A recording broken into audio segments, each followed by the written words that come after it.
शिवसेना पक्ष आणि चिन्हाचं प्रकरण जे सुप्रीम कोर्टात गेल्या 2.25 वर्षापासून प्रलंबित आहे, त्या प्रकरणामध्ये उद्धव बाळासाहेब ठाकरे यांच्या वकिलांनी उन्हाळ्याच्या सुट्टीत सुप्रीम कोर्टाच्या सुट्टीत वेकेशन बेंच समोर हे प्रकरण मेन्शन केलं.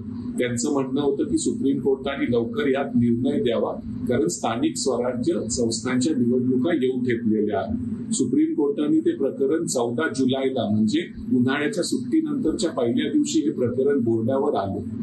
त्याच्यात जस्टिस सूर्यकांत म्हणले की मला ह्या पूर्ण प्रकरणाचा सोक्षमोक्ष लावायचा आहे आणि त्यांनी सांगितलं की 20 ऑगस्टला आपण हे प्रकरण फायनली ऐकू आणि त्याला डिस्पोज करू, म्हणजे त्याच्यावर निर्णय देऊ. पण त्याच्यानंतरच आता काही दिवसापूर्वी एक घटनापीठ आहे रेसिडेन्शियल रेफरन्स बाबत, ते 19 ऑगस्ट ते 10 सप्टेंबर बसणार आहे आणि त्यात जस्टिस सूर्यकांत हे त्या घटनापीठाचे मेंबर आहेत. त्यामुळे 20 ऑगस्टला शिवसेना पक्ष आणि चिन्हाची सुनावणी जस्टिस सूर्यकांत यांच्यासमोर होणार नाही, कारण ते घटनापीठामध्ये व्यस्त असतील.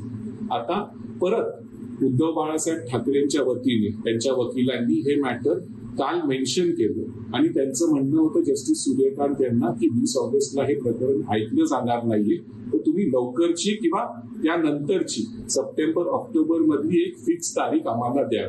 त्यावर जस्टिस सूर्यकांत म्हणले की त्यांनी गुरुवारी संध्याकाळी रेजिस्ट्रीला ही तारीख कळवलेली आहे, पण आतापर्यंत पण तुम्ही जर संकेतस्थळ बघितलं तरी 20 ऑगस्टचीच तारीख दाखवत आहे, अजून नवीन तारीख अपडेट झालेली नाही. आता जर 20 ऑगस्टला हे प्रकरण ऍटलीस्ट सुरुवात झाली असती त्याची ऐकण्याची, तर निकालाची काही महिन्यांमध्ये अपेक्षा होती.